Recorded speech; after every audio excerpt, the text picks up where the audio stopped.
Nerds and geeks, this is it. The legendary Saturday Nights of the Nerd-O-Roundtable is here.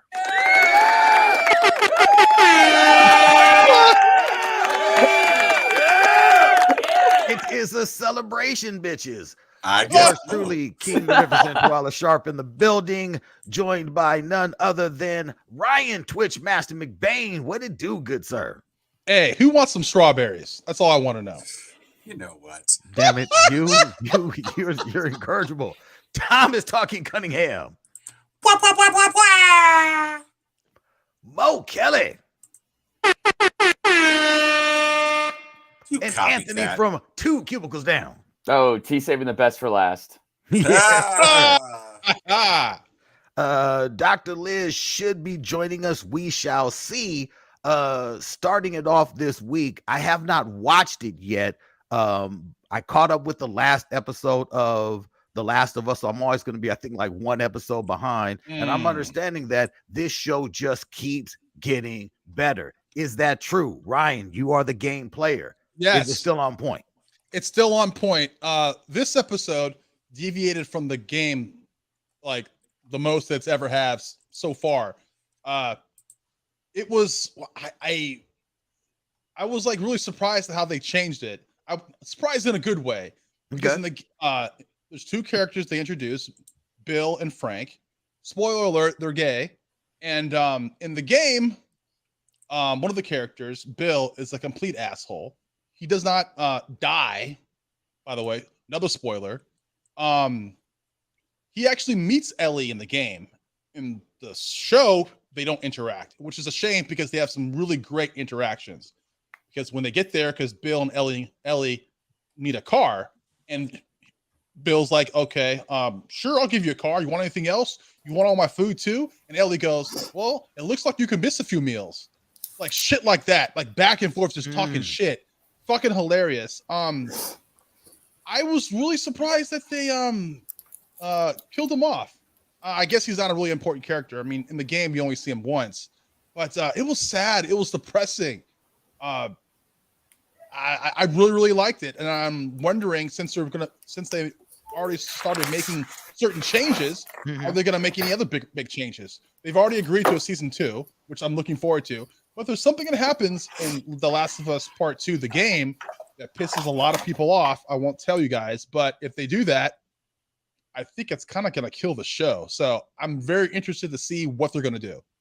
All right. Yeah. All right. When I was watching, I actually stayed to watch the little after show that comes after the teaser for the next week's episode. And the producers made a point of saying that when they thought the episode that they're covering was better in the game or good in the game, they left it alone. But when they thought that the script idea that they had for the sequence of events that is portrayed in the episode is better, then they change it. And since I haven't played the game, but knowing the Nick Offerman actor and seeing his performance, he definitely is an asshole. And so I could believe that that character is an asshole in the game. But what they did in flipping it, they allowed you to get into perhaps the most actual human interaction of people kind of behaving like people in the middle of this thing, as opposed to behaving like people who are oppressed by the feds or people who are running around being fireflies and being, you know, kind of anti. This was about survivors. This was about 2 people who found each other, and Bill's character, the Nick Offerman character, was kind of a survival prepper. And so as things went left, he was ready. And basically his little neighborhood evacuates, but he stays because he has the wherewithal to know that ain't nothing good out there. So he kind of just built this fence around his whole little subdivision, and he occupied his house and just kind of set traps and waited. And Joel and Tess actually come to visit him in a flashback. And, you know, at first I don't need anybody, blah, blah, blah. Frank is there by this time. And Frank has said, people are going to come and I want to clean up. I want to make it nicer. We have a perfect little thing here. And so I want it to be good for company. And when Tess and Joel come, Joel makes a point of pointing out some things that I guess Bill hadn't really considered, that Mhm. was going to wear away when Raiders came. They were going to get jacked up. And so this kind of truce is established between them. And he gives Joel some information that will allow him to return and not be harmed by the traps. And of course, we know what happened to Tess as of last episode. So obviously, Tess doesn't return, but he comes with Ellie. And that's at the very, very, very end of the episode. The rest of the episode entirely is Bill and Frank. And they kind of jump bits and starts through the episode. The first episode is right at the beginning. And then they fast forward 3 years. And then they jump to Joel and Tess coming. And then they jump 10 years later.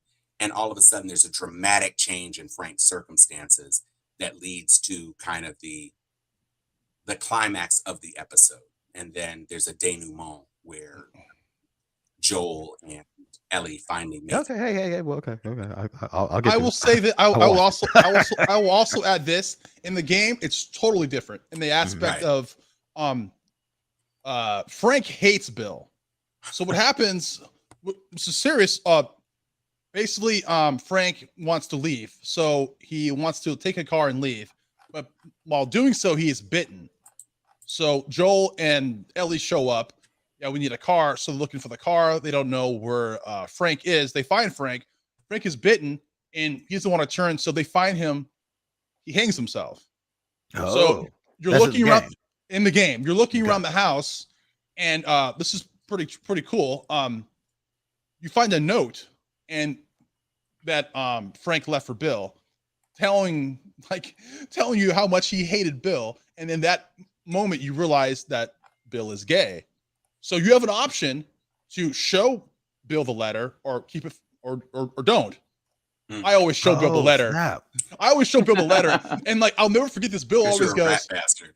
Bill goes like, "Well, thanks, Frank. Fuck you too." Okay, so this game is wild already. This game's wild, Twala. It's wild. So the show being as wild, it makes sense. Yeah.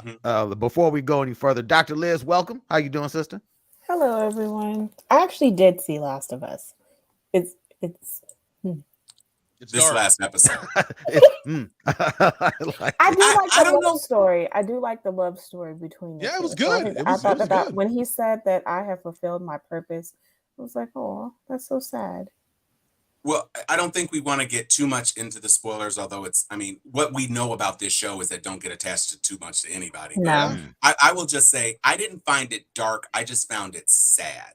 It Yeah. was, Okay. by the time the episode was done, it was melancholy. And it was, I thought, the way that they played it, again, not knowing how the game worked, I thought that the way they played it in the episode actually worked. I thought everything came together, and I thought it was very, very effective. And I was choking back some tears. I will just say that at the end. It hit me in the chest for real. Dude, for real. it's so great because you can slowly start this. They're slowly planting the seeds of Joel caring about Ellie. Joel doesn't want to see Ellie see that mass grave. Don't go there. It's They're building the humanity in the show. exactly. When you guys get to this point, a certain point in the game or the show, sorry, you're gonna be like, wow, you're gonna get why Joel does what he does. I can't wait. I think about I do think about how people are born into these kind of situations, and which is what we get the little girl who has lived her whole life without seeing an airplane, without those kind of things, and it does make you think about how the things that we take for granted are just the everyday things that seems to be normal we take for granted. So it is but then at the same token, I think about if the world does end, like how much of an adjustment it is to the idea of you mean I can instantly riot or instantly kind of Where society breaks down. Well, I mean, the past 2 years, you could find out that that's what we would probably do. Well, I know, but I'm just saying that to me is I would think that there has to be an adjustment to going back to this sense of lawlessness. So I many think Easter eggs too, by the way. Like, if COVID is any indication of how this yeah, country would deal with something, all of us are asked out. yes. Absolutely and completely. Trust and believe that. Well, you know, everybody's going to end up coming to Yeah. California. Don't come here. Yeah. So there's like even the Easter eggs, like when Ellie keeps asking for a gun, that is in the game. It's so funny because like obviously this episode she gets one, but she's gonna need it. And there's a part in the game where like, oh, she's gonna need that gun. But sure. No, I just like when they follow the game, I'm watching. When they follow the game, I'm watching it. I'm like, yo, you took the whole fucking flow, word for word, bar for bar. I love it. It's great. It's like I'm playing the game. I can't not love this show enough. It's with the best graphics ever. Yes. Right. Yes. Right. From one extreme to the next, I am super excited about the new M. Night film, Knock at the Cabin. The trailers that I've watched, everything I've seen about this, it looks phenomenal.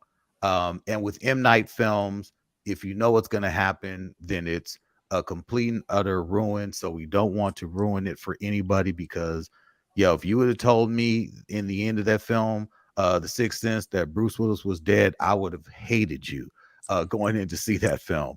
So as best you can, Tom, because Tom saw it, as best you can, let us know, because they've been on a downward slide with M. Night, and everyone says that Old was like horrible. The worst. Old was like, stop making. Oh, I had forgotten about Old. Jesus. Old was not good. I heard Old was horrible.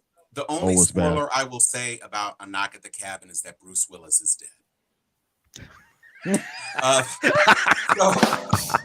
But truthfully, when I put it in the thread, I consider this a return to form, not the form of, let's say, Signs and Sixth Sense and Unbreakable, where there was some big twist at the end. There's not a twist, I wouldn't say.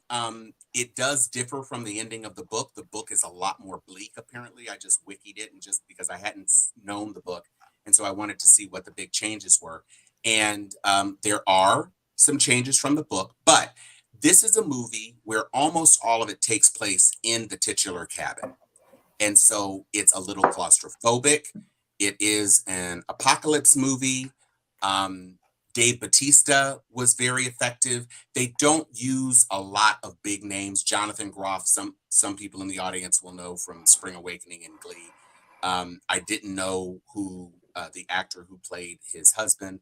The actor that plays their daughter she's like 6 years old or whatever, so you wouldn't know her from anything. Batista's definitely the biggest name, and he plays against type here.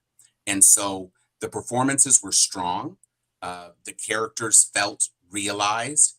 And I thought it was an enjoyable film. I watched it with my oldest son, and he enjoyed it too. So, that's a pretty good thing, because he's a person who doesn't really like a lot. He's like Mikey in the Life cereal commercial. He don't really like that much. But he enjoyed this movie. And so I think if you were on the fence because you were, oh gosh, is this going to be Old? Is this going to be The Happening? Is this going to be Lady in the Water? It's not. It's not a flashy movie. Like I say, it's almost all taking place in this cabin that's in the woods. And so it's all about the atmosphere. It's all about these actors in this claustrophobic space and reckoning with what the plot is having them do. So go see it. I would recommend seeing it. It's not one of those things where, oh my gosh, if you don't see it on a big screen, you're losing something. I wouldn't say that. But, if you're an A-list person and you were wondering whether or not you should spend one of your things on it, I would say definitely go. And I think even if you go for an evening show as opposed to a matinee, you will enjoy it. And it's a quiet M. Night, but I think that's fine, because this is just a movie. It's like it's not. He's not trying to rewrite the cinema wheel, so to speak. He's like, let me just No. make a good movie and try to like get people back on board with like, okay, I'm not trying to do too much here. I want to give you No. a good character-driven film, match with a really, really good story, something that many of you will be familiar with. And you can walk out and saying, hey man, you did a really good job with your interpretation of that. I mean, I don't know that everybody is going to like it. This movie is a bit less bleak, I will say, than the book, but it's still a solid movie. And Dave Bautista is having a real strong 12 months as far as his appearances in films. He's been in so many films. He's been in very different good. films. And so he's doing, we had a discussion about whether or not The Rock was a real actor as compared to Dave Bautista. And I was saying that Dave Bautista mostly also plays Dave Bautista in his movies, but this is definitely a different role for him. And so I think people will enjoy seeing this side of his acting ability. I have a question about M. Sham. Okay, I'm gonna miss. I'm Shyamalan. there we go. How many L's can we take from watching him? Because he's had so many lot of L's. subpar, Yeah. very, very par movies. I didn't mind The Happening, but it's a one and done for me. I actually liked The Village, but that's I like The Village. so Yeah. I'm just trying to figure out like how many L's do we get before people just stop showing up, and like you're going to get dismal openings, dismal responses because it sucks. Like you're beginning to have a history of sucking. Right. I don't know Eventually, if there's going to be sucky. any end to that, Liz. There's no, I'm just saying. and I'm not talking about M. Night. If this film is good and it makes his money back, then yeah, he'll get another movie. We're right now, we're not at a point where Hollywood has like this big like stockpile of original ideas, which is why we keep getting Well, that's remakes fair. and reboots and Yeah. everything else under the sun. Mhm. And True. we get ideas that are just whack to begin with. To But me, I even mean- when you go on your streaming service and you drop a whack film, it's tough. I just think that the creativity that's really, really needed in Hollywood is just lacking. You got a lot of the old guard who hate the new stuff that's coming out, and you have a lot of people who are, for some reason or other, they keep wanting to hate the superhero film genre, even though that's the only thing that's keeping the lights on for the most Hello. part. Yeah, but I'm saying I don't that know. M. Night is, and I know that you before we've mentioned about Jordan Peele, I think my saving grace for Jordan Peele is that at least he's trying new ideas that may not be as strong as each of them. I actually have enjoyed all of his stuff, but M. Night just keeps putting out stuff that is just really I regret watching it. Like I am watching Damn, Servant. Liz. I'm watching Shit. Servant on Apple TV, and the only reason why I'm Oh. still watching it is because I've started it and I'm going to finish it, and I literally hate. And it's 30-minute episodes, so it makes me feel better. But I literally am just sad that I'm watching this episode. This is the third season of that show, right? And Or it's is it the over. fourth? This is the final this is it. season. And I am like, I want a sound finale. Well, but All right. 3 seasons later shows that it has had some level Some of audience. success and support and audience, right? So- Versus some shows that are canceled within, a season that probably deserved more. We've seen a number of shows who have not gotten a second season that deserved it, comparatively. So let's do a little experiment with some of these movies, and you can say aye or no because this is going to be an audio podcast. Unbreakable, Aye. Aye. Aye. Split, Aye. Aye. Aye. I'm skipping over the Sixth Sense because obviously. yeah. Glass. Aye. Aye. Okay, so that would sound good, right? Yeah. Old. Oh, No. Nay. No. Nay. The Visit. If you Nay. even saw The it. what? I never The saw it. Visit. But Yeah. Nay. Nay. Mm. The Happening. Nay. Nay. Nay. The Village. Yeah. Nay. Aye. Nay. I liked like the that. village. The Last Airbender. Nay. You like that, Mo? I loved it. And I wish they would have done a Wow. sequel. Yeah, well, there's a reason why they didn't, Mo. There's a reason why they didn't. Lady what about in the Lady water? in the Water. I didn't Nay. see it. Fuck Nay. no. Yeah, never saw it. Nah. After Earth. Nay. Nah. He directed it That's the He one with Will actually Smith did. and his son? with Will Smith and his son. Oh, Yeah, that that's was a not choice. good. Yeah, that's a that no. was not good. Still trying to figure So- out how something evolved to kill Even people that Will aren't on a Smith planet. even Will Smith in his book said how bad that the movie turned out, and he wanted to protect his son from how bad that movie turned out to be. Well, don't put him in the movie then. Well, there's I'm just Stop making a forcing them statement. down our So- throats. So he wrote Devil. He didn't direct Devil. So I'm just saying. Signs. I skipped over Signs.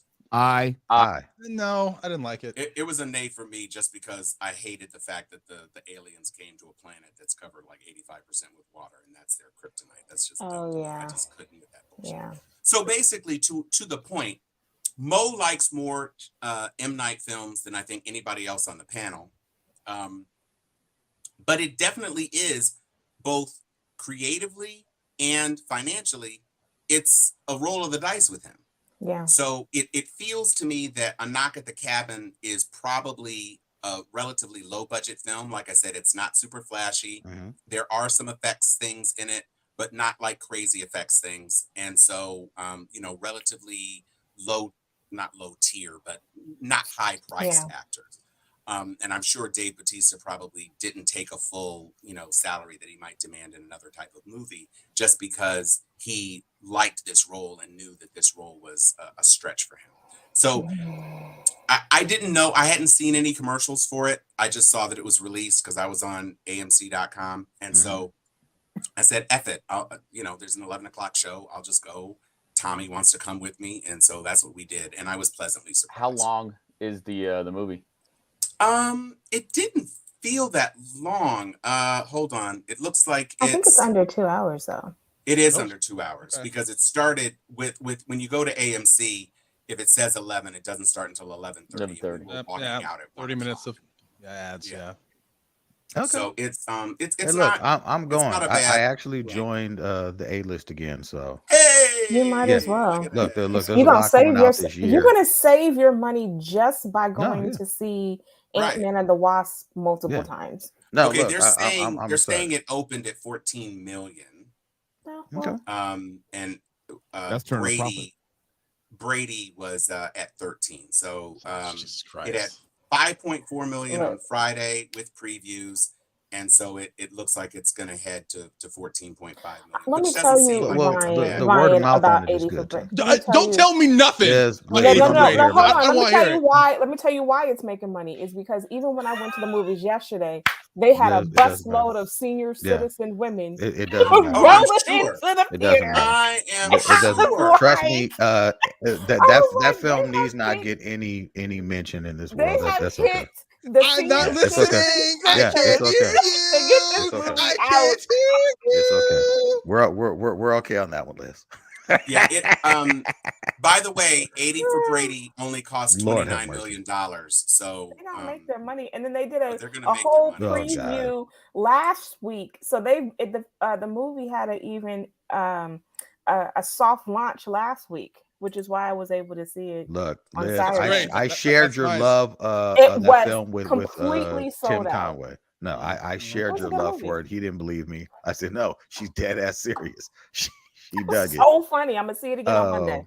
From all of that goodness, saving it up, and I know you all are watering at the mouth. Just you want to know, you're ready to sink Frothing your at the teeth mouth, into what happened this week. The long-awaited announcement, the rollout for the new DCU from James Gunn and Peter Safran.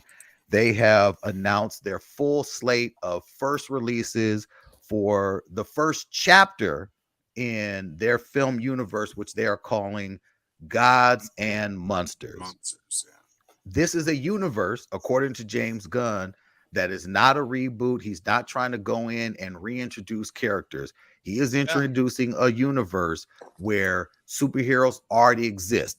They've been around for a while. The world is used to him, so why do an origin story? He broke down exactly how the slate of films that currently are coming out tie into his universe. He said that the Flash, as he explained it, he says Shazam will lead into Blue Beetle, which is loosely connected, into the Flash, which resets everything, into Aquaman, which sets the stage for the introduction of his Superman. He says the way that the Flash resets everything lets you know why Aquaman can exist and why the other films existed. And the Flash is the film that he says, according to James Gunn, take him at his word, is quite possibly one of the greatest superhero films he's ever seen, and that's why it's still on the schedule. He said that film was necessary to reset everything. Without the Flash, the universe that him and Peter Safran and all the DC writers from DC comic books, not just film writers, he has individuals who are responsible for some of the greatest comic book storylines in DC history. He got everyone together to map out a universe where when he introduces these new characters that we'll get into, he wants to create this eclectic universe where the Peacemaker that he introduced exists. He says he wants that to be where he's going with it. So we get Superman, we get Creature Commandos, we get Waller, the Superman and Superman Legacy. We get the HBO Max series Lanterns, which is not a buddy cop, but a police procedural series, True Detective. We're getting The Authority, which is an oh my god story. I know nothing about that. Please explain to me what the fuck The Authority is. Dude. It's amazing. Okay. So go ahead. So basically, there is this group of it's kind of like Watchmen in a way, because the superheroes don't act really like superheroes. They're paid by the government. Justify the means for them. Exactly. It's like a dark Justice League. So you have Jenny Sparks, who has absolute control of electricity. You have the Street, who is the god of cities. He can basically make cities do whatever he wants. You've got the Engineer, who has like liquid nanobots fused throughout her body. She's a Latina. You have Apollo, who is gay Superman, and you have Midnighter, who is gay Batman. And then you have who is it? Jack Hawksmoor.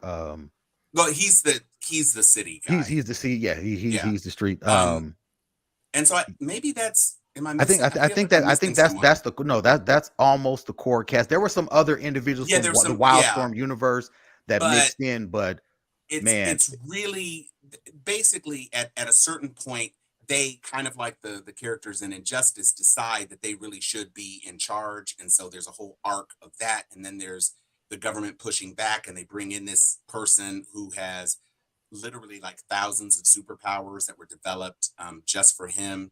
And then they bring in a replacement authority with people who have the exact same powers, but the Doctor. That's who it is. The Doctor is like Doctor Strange. He's a multiversal shaman kind of character who I think is addicted to heroin.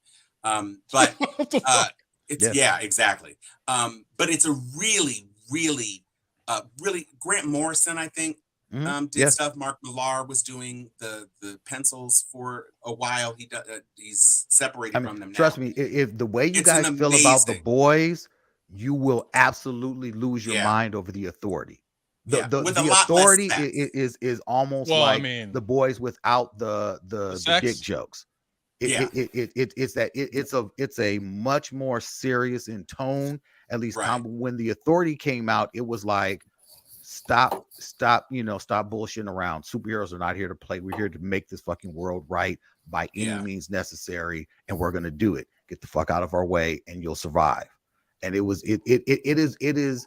it's one of those holy grail stories. It's one of those, like, if you're going to approach that, you're super serious. You're not playing around when you're doing The Authority.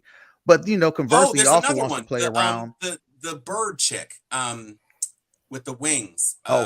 She was also very violent. She was tearing people apart, eating people. She was weird. It's So who? It's a very if he can pull it off, and I don't know that he can, but if he can pull it off, it will be a phenomenal entry into the canon of superheroes. So like Absolutely. in that story arc, who's like the main bad guy? The world, really. Yeah, Believe it or not, there's the world. always, yeah. There's almost like this. There are, really ridiculous villains all over the place, but Right. the problem that they have is with having all of these powers and looking at the some of the other existing heroes in the Wildstorm universe and saying, you guys are all wasting your time. We need to use our powers to make this happen. Why are we asking? We have the ultimate authority to do it. Why? Because we're the most powerful beings in existence, and we're going to. So it's almost like the authority versus the world at large in making the world a better place. And you also have there's a lot of power plays. There's a lot of power. It's very political in its nature.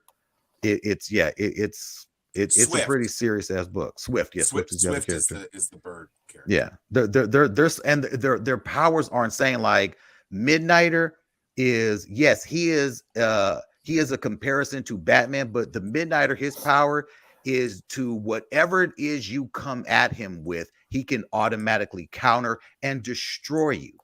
He just has that ability to just like, before you even think about trying to fight him, he's already figured out 11 ways to kill you, and he's going to do it. The instant you throw that punch, you're dead.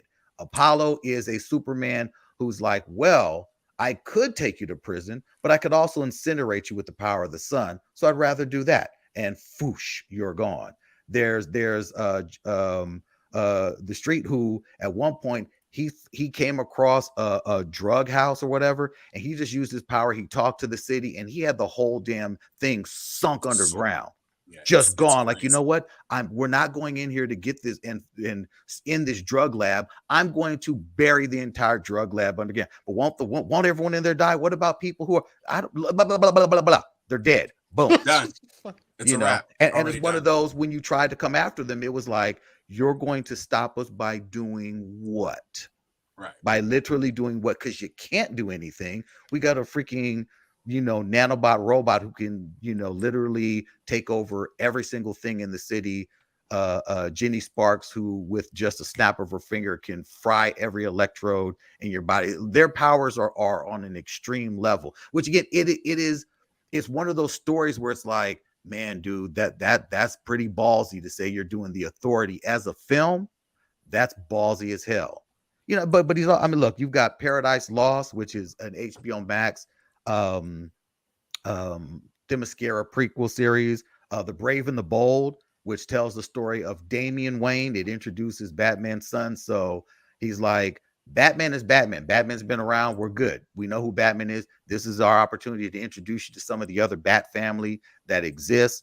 And they're all out there. So it's one of those, we're going to act like everyone knows who's who. And we're going to introduce Damian Wayne. And we're going to show you how Bruce Wayne is going to deal with his assassin son.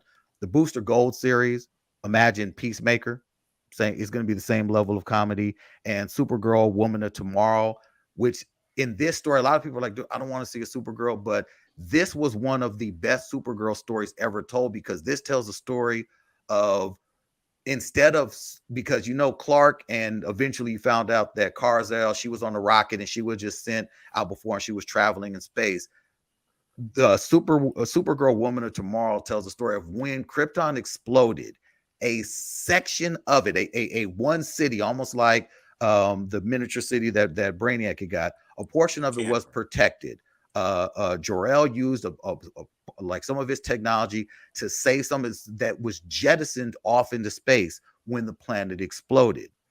This is a story of a Supergirl who grew up on that planet, where all of a sudden you have Kryptonians who are living in almost a bubbled city, where supplies are running low, where water's running low, where food is running low. And all of a sudden, Kryptonians who thought that they were better than every other uncivilized planet start picking up knives and blades and start killing each other to survive. So when we meet this Supergirl, you're talking about a Supergirl who's not all about truth, justice, and the American way.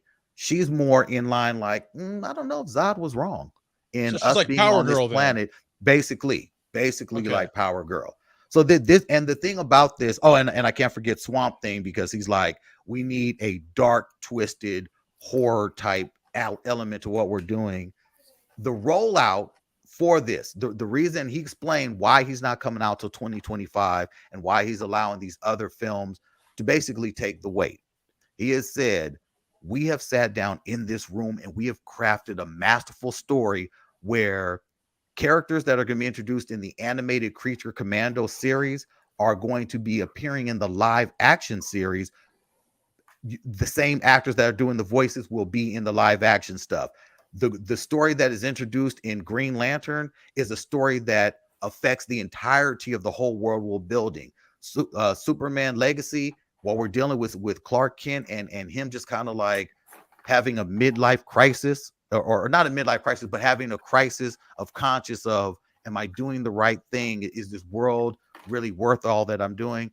All of these stories are interconnected in some way or another, where you will have Batman who will visit, John Stewart. You will have Booster Gold who will talk to Superman and say, like, dude, in the world that I come from, you're the man. He's sitting down and saying, we're different from Marvel in that even though as Marvel has rolled along, they have built this universe and they've really corralled their writers and creators to pick up a story with where it's going. We're trying to start from scratch and do that. We're trying to start from jump and tell one story that is all falling under this Gods and Monsters banner. Everything that comes from it, be it animated, be it live action, be it a film, be it a video game, it's all connected. As the promise was with Marvel, he said, that's the only thing that I'm taking from my time in Marvel is I learned what they were doing. I'm going to do it better, not dissing them, but I'm going to do a better job of telling one concise story. And I'm like, dude, bring it. Fuck you, bring it. Mm-hmm. I don't know if I completely buy that pitch. I appreciate the pitch because it's something that nobody else has ever said. But right now, they're continuing with the Pattinson Batman, and they're continuing with the second Joker. Those are going to be a part of the Elseworlds universe. Elseworlds, yes. Tell me, it's great that they're using the same moniker that they use in the comics. That's super. But tell me how that's all a part of the same universe. If you were telling me that you were going to do a Crisis on Infinite Earths after The Flash, that would be one thing. But basically all you're saying is that you're using the Flash to reboot, and then you're going to tell stories of smaller characters, side stream characters, smaller groups, and which is fine. I don't have a problem with that because I really enjoy Peacemaker.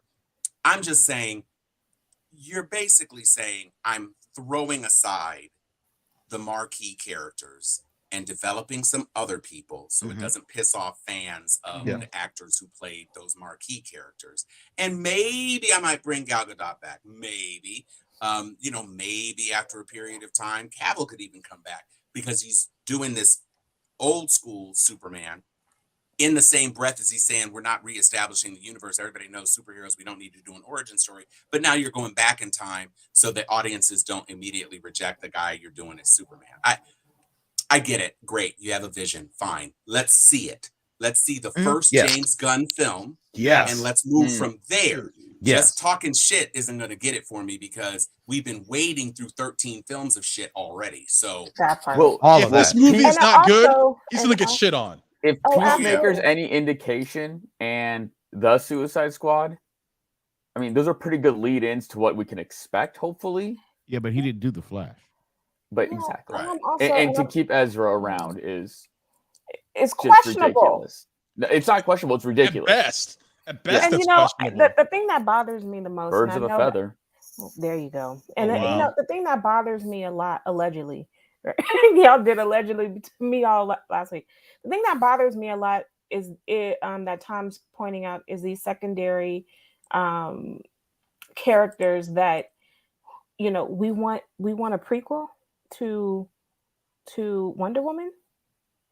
I'm mad No, at no, it. no, no, no. Is. It's actually It may not be okay, fine, Yeah. but it's the life on the island before okay. we had Wonder Woman. Mhm. I mean, no, Like, Well, I mean, that's TV. I don't mind that. Just like I'm looking forward to World but of when you throw Wakanda. out the main characters, I mean, and after then, Wonder Woman 2, I mean, come on well, now. I know Well, that. I get that. Mm. I know I that mean, part. But my point is like you're throwing out these main characters, and to the point where you're bringing up these obscure things. And I actually do like, Supergirl, but I just find this just so you're frustrating. And I absolutely want to see, clearly I want to see what this produces, but I mean, it's not something that's making me run to the theater. You know what's interesting is that this is this is a vision that I see that's being rolled out by someone who is an eclectic comic book collector. When I say that, it's like you have comic book collectors who go beyond the marquee characters. I know the Creature Commandos. I know every character that's on that team.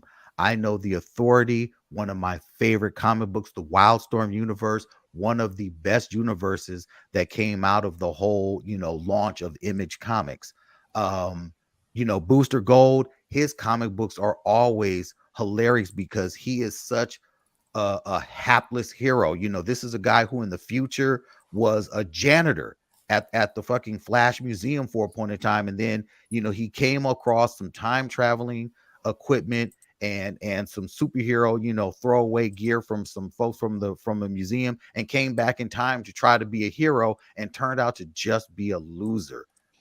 Swamp Thing, the Damian Knight, the introduction of Damian Knight to the Batverse was one of the best kind of reboots and rebrands that they've done within the Batman mythos in the longest. And then doing the lanterns, as Giovanni is saying, look, the lanterns, a story with Hal Jordan and John Stewart patrolling the universe, doing what Green Lanterns actually do. If you ever read the Green Lantern comic books, it's not him going around creating constructs and punching people with them.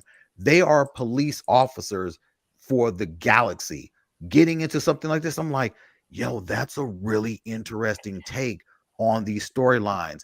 We'll see what they do with Paradise Lost, and why for this universe that they're building, why telling the story of the Amazon island or Themyscira, why that's important. Waller, doing a series like Waller that takes place within the same universe, or not the same universe, but is connected directly to Peacemaker.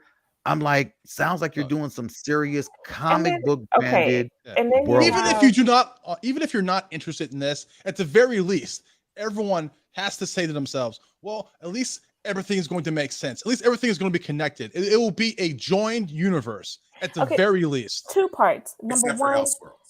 well, yeah, Oh yeah, true. Yes. Two parts. But when he did this with Marvel, Marvel already had an established thing. Mhm. So, I mean, so when he's talking about we're doing something, he's taking the lesson that he learned from Marvel. I can appreciate that. But the difference is that DC is scatterbrained all over the place. Marvel No, had well, an you'd have to say thing. they were. You have to Guardians. say they were under Okay. the former leadership, and that's why he's saying I'm here to right the change. So yes, DC And was so when you're scatterbrained. taking, Nothing was connected. but Yes. when you're taking lesser properties than your main ship, Batman, Superman, then it's just kind of it's a kind of a strange space to go. Even though I Is it see though? for me, Because I think it is. Iron Man was not a Static, household name. yeah, but by the time Guardians of the Galaxy came around, there was I promise you, But no one knew Guardians. nobody No knew one knew. Guardians. No. No. I'm not saying that they knew him, Mhm. but I'm saying Marvel already had something established there. True, And but people Static- were still saying that I'm not going to go see Guardians of the Galaxy. What the fuck is Yeah. this? You had even Static actors turning down roles for that, which now they regret. Static Path makes a comment saying that there's going to be the next part of the release next year. Here's the thing. All of us have sat through the DC release calendar, and most of it has been canceled. Yeah. So the history of going through and seeing what they project to be is, at this point, I see it when I see it. Well, You got to Yeah, start yeah. somewhere. Yeah, You got to yeah, start and, somewhere. and I mean, look, that is a fair criticism. In that DC has not earned that trust. What I'm hearing is DC hasn't earned that trust. For me, at least when it comes to trust, I trust James Gunn to deliver something that I enjoy. I've enjoyed all of the Guardians of the Galaxy projects. I enjoyed the Suicide Squad. I enjoyed So did Peacemaker I. thoroughly. Mhm. So far, James Gunn has been all wins for me. Him coming into a universe and not saying we're going to do something based on James Gunn and everything is going to be James Gunn. He's like, yes, I'll do the first film. Got it. But I'm here to oversee and make sure we're bringing in the right people. And the talent that he's bringing in, the people that he has on board that are writing this, that are all in the writing room. Before he said that, remember, he took this job and waited a year to say, let me think about what we're gonna do and how we're gonna do it. And everyone is like, fuck. And we're peeling stuff away. We're ending stuff. He's come out and said, like, yo, dude, he's like, Henry Cavill got a real shitty deal because they were giving him the runaround for the longest. None of that is on me, y'all. Nothing that happened before me coming in is on me. Them dropping Pennyworth, all the shows that have been canceled, the disjointedness of the DC universe, it comes from the fact that you had people in charge who, honestly, without trying to, badmouth anyone, should not have been people who didn't have their eyes on the ball. We wanted we being Warner Brothers and DC, they wanted Zack Snyder to come on board. They weren't able to make that magic happen. They wanted a cohesive universe. Now they said, look, this is going to hurt us in a major way. We're going to get what Liz just said. I'll see it when I believe it. We're going to get that from damn near everybody. But this is it. This is where we are. We'll see. We'll see in 2025. And that's about it. We will see in 2025. It can't get much worse. That's all I'm saying. Things Superman can always drops. get worse. Oh, I don't know, man. We've seen Wonder Woman 84. Yeah, it can't get much worse than that. That was the bottom of the barrel. Yeah. Huh. Yeah. So and they're still showing DC movies for the last 2 weeks, all on television, like constantly back to back. They're trying to get their money's worth. They're trying to get their money's worth. They're trying to get every little dime they can. I at least I like things being streamlined. I like that we were told.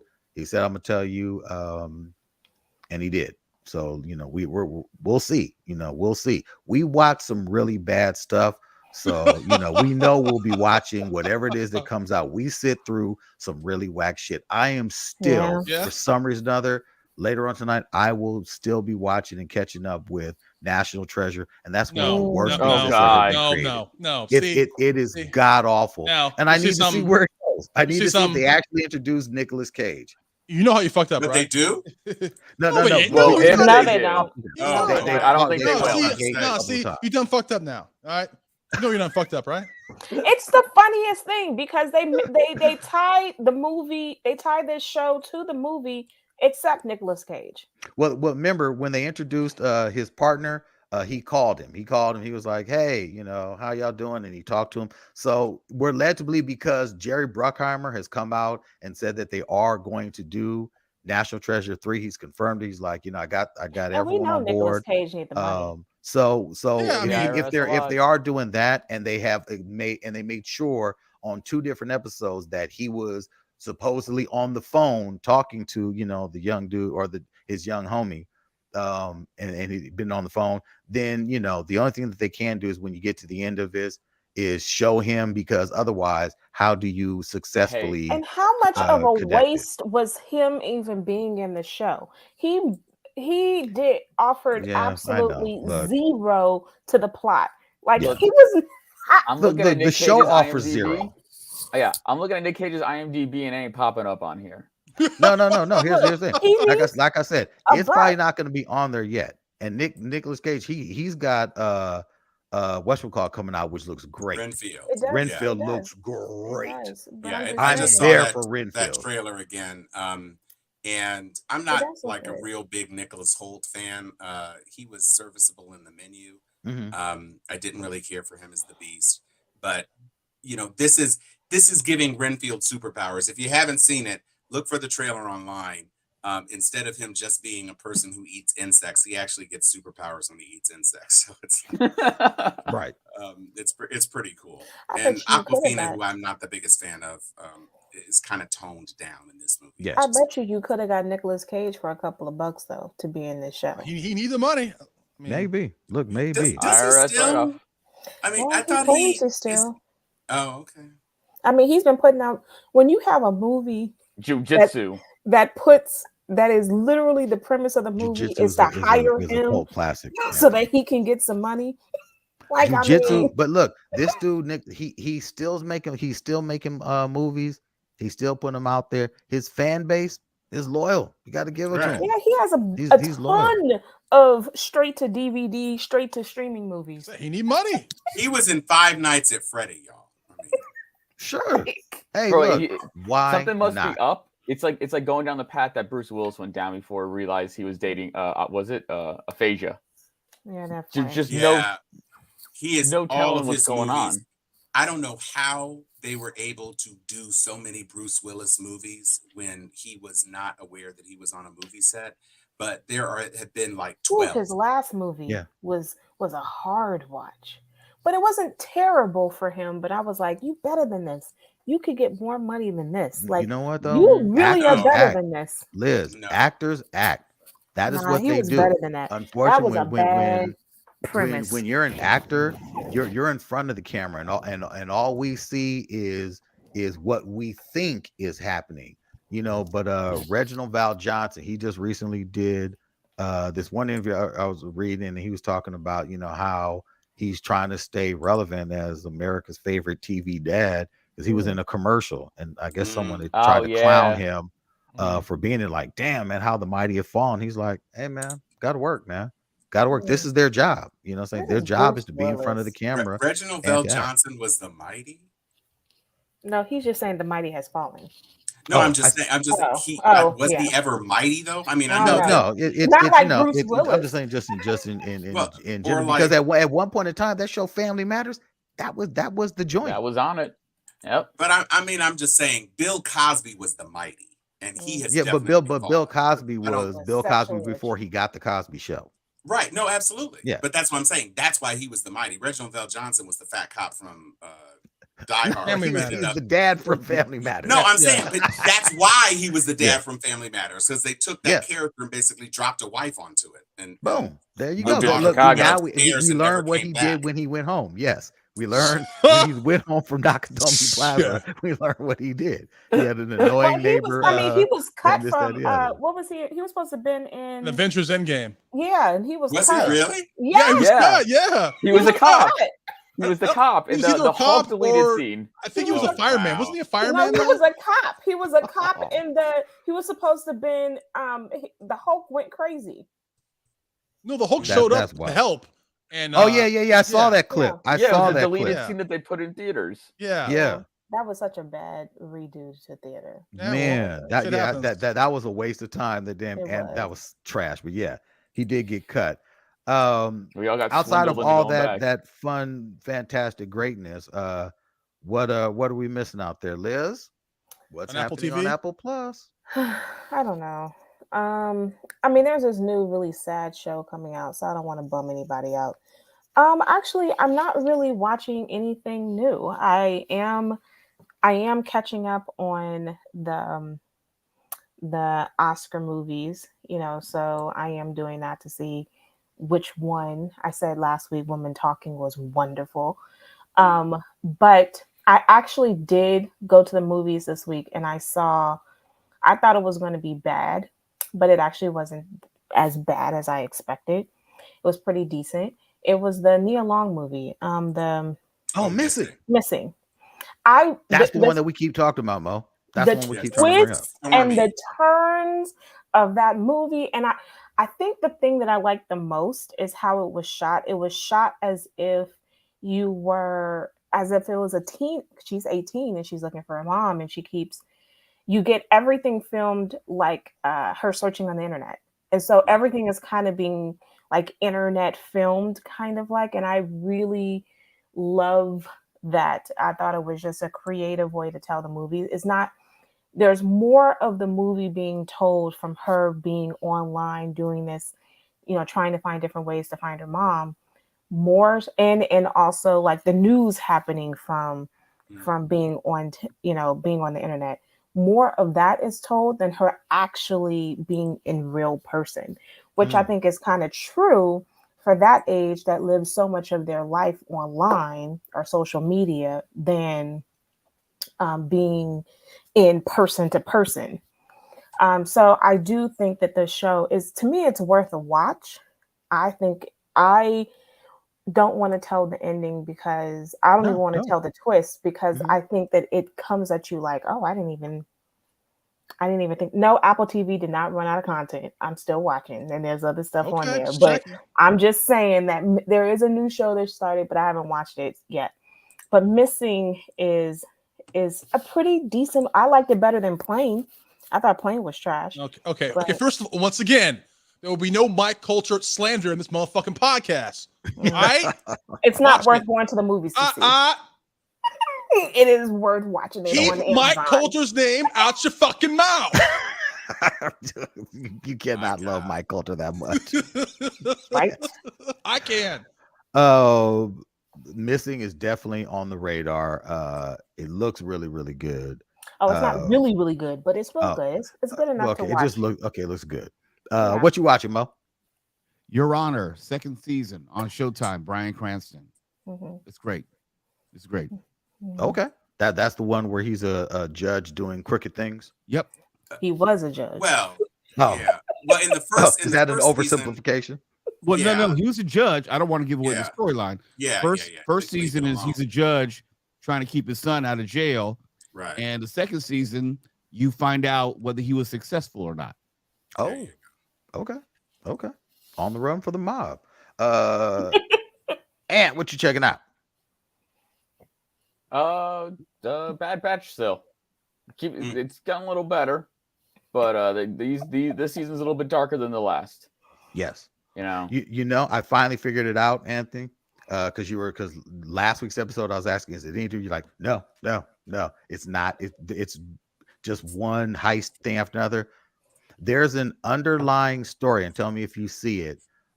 There's an underlying story that started with the first episode of this, where you have this difference in opinion as far as what they should be doing.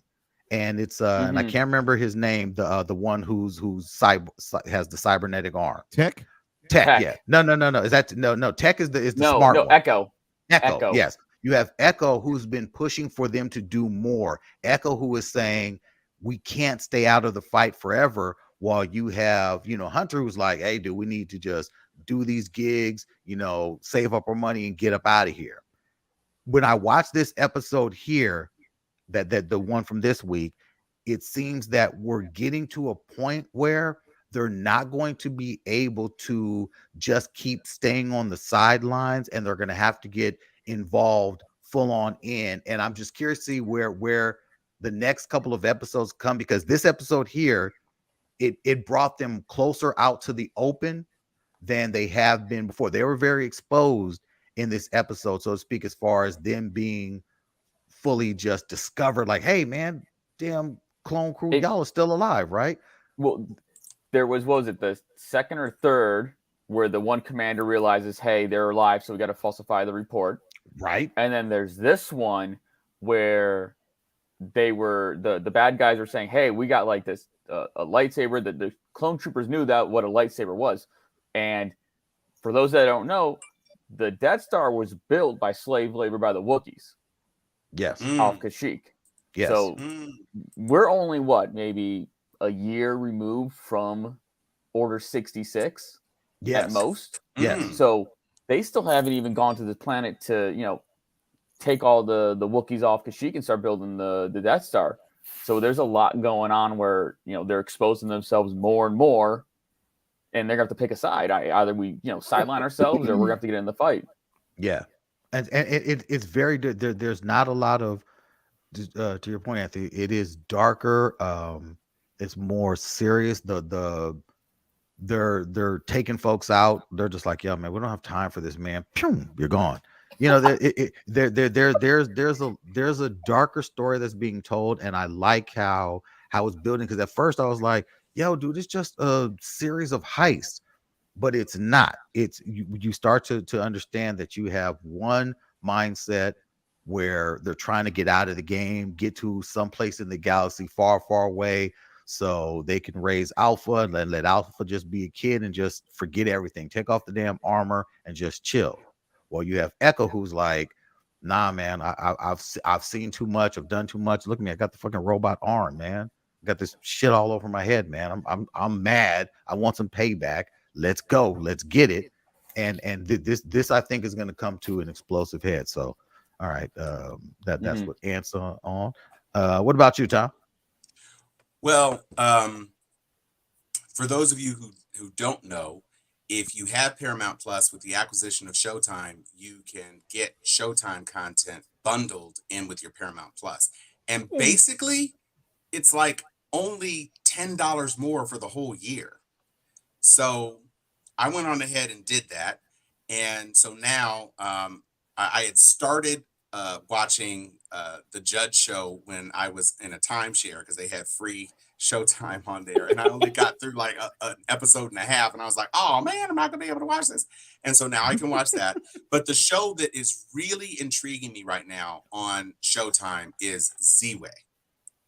And if you have not watched that show, Z-Way is like, well, she was 19 years old, maybe she's now 20, but she's a young Black social media influencer, and they basically gave her a show. And so she's got interviews, she's got sketches, she's got songs, she's got performances, and she's really amazing. And so I'm kind of really into it. In the debut episode, she's got Gloria Steinem on there. She has was it Jan Krakowski from 30 Rock, Jan Krakowski, the blonde one. She is in a recurring commercial for American Girls that they do. She's clever, she's smart, she asks bold questions of her guests. She's really kind of amazing. So I hope there's already been, Z-Way, Z-I-W-E, that's her name. And there's a second season. The second season, I think, just dropped, but I'm kind of obsessed. And I finished Extraordinary Attorney Woo, which was also well worth it. So if you're into Korean Ally McBeal, definitely. Korean Ally McBeal with autism. I mean, that's what it is. I got you. What about you, McBain? With all due respect, y'all on some bullshit, because there's only one thing that's dropping soon next week that we all should be caring about, and that is Blood and Honey. Blood and Honey, Winnie the Pooh. Oh, what? I'm all about that. When is Cocaine Bear? Cocaine Bear's next month too. No, or next week. That's at the end of the month. It's the 24th. But next week, Blood and Honey. So I'm all over that. So oh bother indeed. Wait, so it's dropping how? Like it's gonna be it's in theaters. It's in theaters. Yeah, Blood and Honey's coming to the big screen. Huh. Yeah. It hasn't popped up on my And they actually added Winnie the Pooh.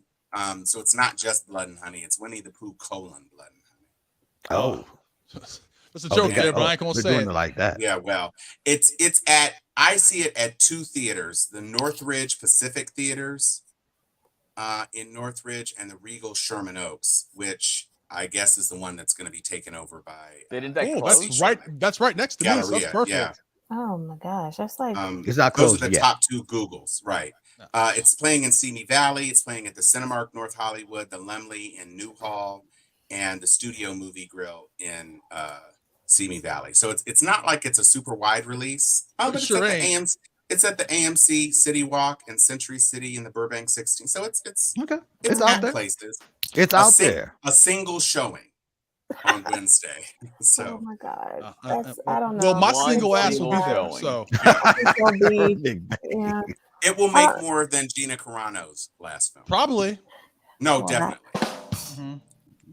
You're gonna make it push it over $850. I just might. I just might. No, I think there's enough of a cult following for Pooh, Winnie the Pooh, Blood and Honey. This I film would love to might take make, my son. I'm thinking because there's this on social media, they're all about it. Twitter's been trying to organize bloodbaths or whatever they're calling the screening. That is They're hilarious. doing a lot with this one. If this film What? makes 1.5 million over the course of a weekend, they've made back all their money on the most insane concept ever. Oh my gosh. I think that if it's not appropriate for kids, but if my kid did see it, my poor son his whole world will be rocked, right? I mean, I'm still trying to explain how Chadwick Boseman died. Oh. Because there's probably gonna be some nakedness in Blood and Honey. So I wouldn't suggest you take your sons to see this, or your daughter, Liz, because there are going to be some inappropriate things that they're going to be exposed to. I think the only thing that I'm checking out, and I will be checking out this evening, I will be catching up with The Last of Us, but I got to get my anime fix. Brand new episode of One Piece, which the last episode was amazing. A lot of people complain about One Piece because, like, where the hell is this damn story going? When are they going to finally free or open the land of Wano? Well, it looks like we're getting there because they're going real hard in the paint. Trigun, the new digital anime series, is phenomenal, and quite possibly the most heart-wrenching anime series to watch. It's the best series to ever come out. My Hero Academia is absolute fire. It is amazing. So get my anime fix on. Ant-Man and the Wasp is next week or week after? Week after. I think it's the week after because they don't want to get in the way of Blood and Honey. It's Super Bowl. Is that what it is? That's what it is. The 20th, I think. Okay. No, it's the 17th. So we're gonna be. So I will be thoroughly, going like every Thursday, Friday, Saturday. Oh yeah, it opens on the 16th. So okay. I've already got my. Well, I don't know, man, because like the Blood and Honey drops 15th. I don't know if Ant-Man can hold up with that, man. I don't know. You're right. I don't know. It's gonna be a race to the finish. It is. Oh snap! Mm-hmm. All right, so yeah, boom. So, but I do think Cocaine Bear is going to have a huge showing. Oh, it is. Because I hear I hear so many people talking about that I would never suspect. Talking about, I can't wait to see that.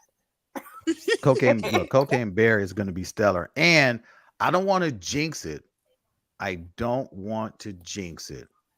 But we are working on a major get for later. I'm not gonna jinx it. I'm just saying. Okay, look, I'm gonna leave it alone. I'm just, whoo, man. It's Finn Jones. Finn Jones, everybody.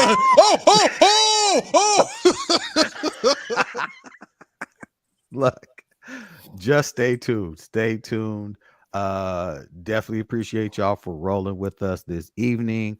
And with that, Anthony, take us out, good sir. Good news, everybody. McBain. I know we joke around a lot, but I have something very serious to say, so please forgive me. Fuck 80 for Brady. Okay. Mo Kelly.